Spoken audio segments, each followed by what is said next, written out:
হাসি মুখে নিতেছি বিদায়, ফিরে না আবার যদি আসি। শান্তির অভয় বাণী শোনায় বারে বার।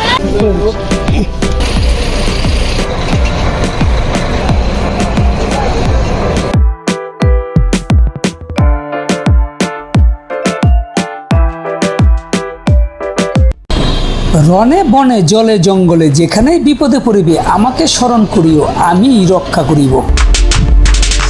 আজ লোকনাথ বাবার ইচ্ছেতেই লোকনাথ বলবো স্লিপার বাসে 5 মিনিটের ব্যবধানে সর্বশেষ 2টি টিকিটই আমরা দুজনে কিনে নিলাম।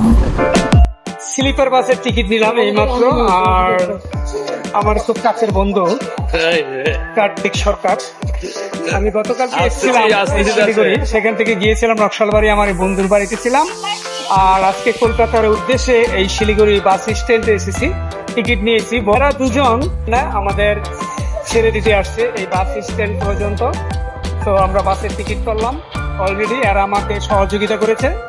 তো 7:15-তে আমাদের বাস এই শিলিগুড়ি বাস স্ট্যান্ড থেকে, অর্থাৎ এই জংশন থেকে ছেড়ে যাবে কলকাতার উদ্দেশ্যে। তো এরা এখন চলে যাবে বাসায়। তাহলে আবার হাসি মুখে নিতেছি বিদায়, ফিরে না আবার যদি আসি। শান্তির অভয় বাণী শোনায় বারে বার। আবার আসবো, আসলে অবশ্যই এদের সাথে আবার আমাদের দেখা হবে।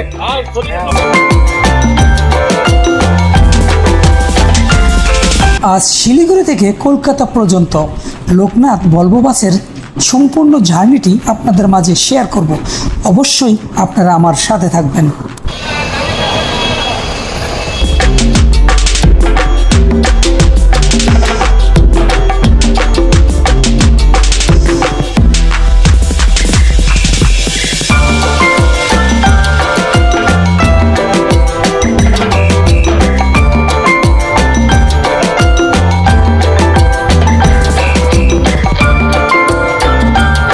সন্ধ্যা 7:30 আমাদের বাসটি কলকাতার উদ্দেশ্যে শিলিগুড়ি জংশন ছেড়ে যাবে।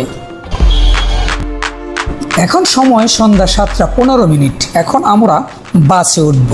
চলুন এবার আপনাদের বাসের ভিতর নিয়ে যাব।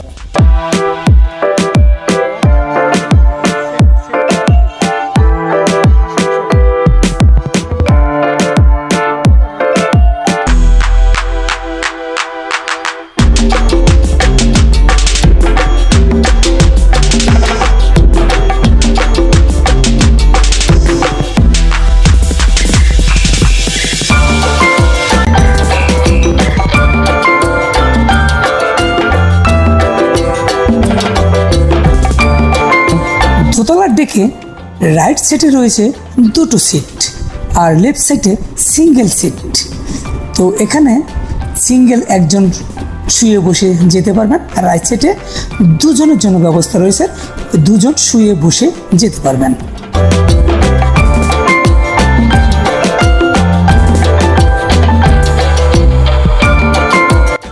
ঠিক তেমনি নিচের ডেকের সিটগুলোতেও একই সুবিধা রয়েছে। আমাদের সিট পড়েছে দোতলায়, U16, U17। ইতিমধ্যে আমরা আমাদের স্লিপার সিটে এসে অবস্থান নিয়েছি।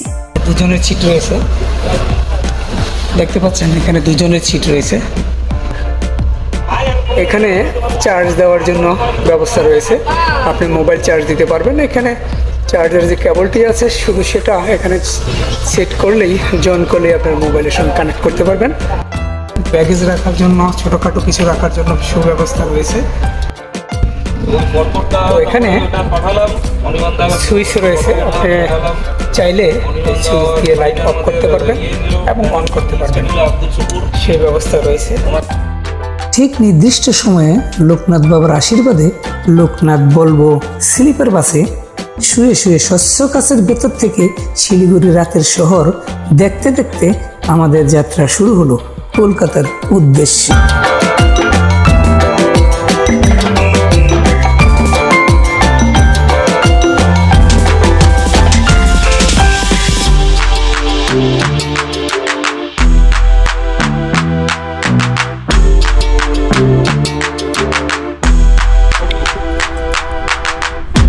তো আমাদের বাস ছেড়েছে সন্ধ্যে 7:15। তো বাস ছাড়ার কিছুক্ষণের ভিতরেই আমাদের টিফিন হিসাবে দিয়ে গেল দুজনের জন্য দুটো পানির বোতল দেখতে পাচ্ছেন, এখানে 1/2 লিটার পানির বোতল রয়েছে। আর এখানে দিয়েছি সামান্য টিফিন জাতীয়। দেখি আমি আপনাদের সামনে খুলে দেখাই যে কি টিফিন হিসেবে আমাদের কি দিল।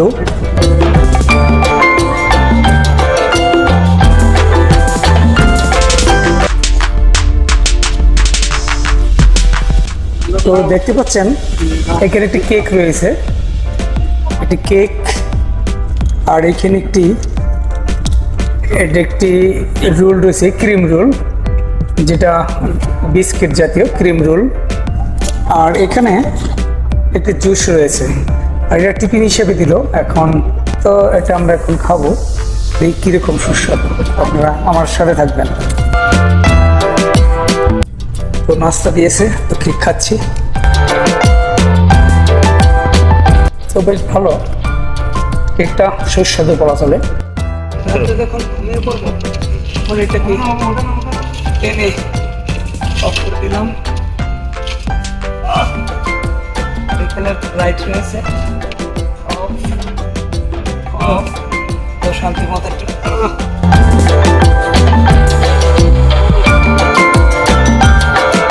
এখন বাজতেছে রাত 1:19। আমাদের বাসটি পশ্চিম দিনাজপুরের ডালখোলার একটি ধাবায় এসে ডিনারের জন্য যাত্রা বিরতি দিল।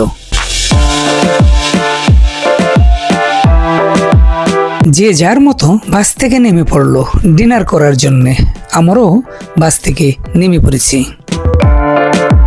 তবে আমরা ডিনার করব না, কারণ দুপুরে 3 আত্মীয়ের মন রক্ষা করতে 4 ঘন্টায় মোট 3 বার আমাদের লাঞ্চ করতে হয়েছে। তাই পেটে আর জায়গা নেই, দুজনে শুধু 2 কাপ কফি খেলাম। সর্বশেষ ভোর 5:15 কৃষ্ণনগরের একটি ধাবায় 15 মিনিটের যাত্রা বিরতি শেষ করে পরবর্তী আরও 5 ঘন্টার জার্নি, মোট 14 ঘন্টার লোকনাথ ভলভো বাসের মনোমুগ্ধকর ভ্রমণটি কলকাতার ধর্মতলায় এসে শেষ করলাম। যাই বলেন, এই জার্নিটি ছিল সম্পূর্ণই আমার এক নতুন অভিজ্ঞতা। সবাইকে নমস্কার, ধন্যবাদ।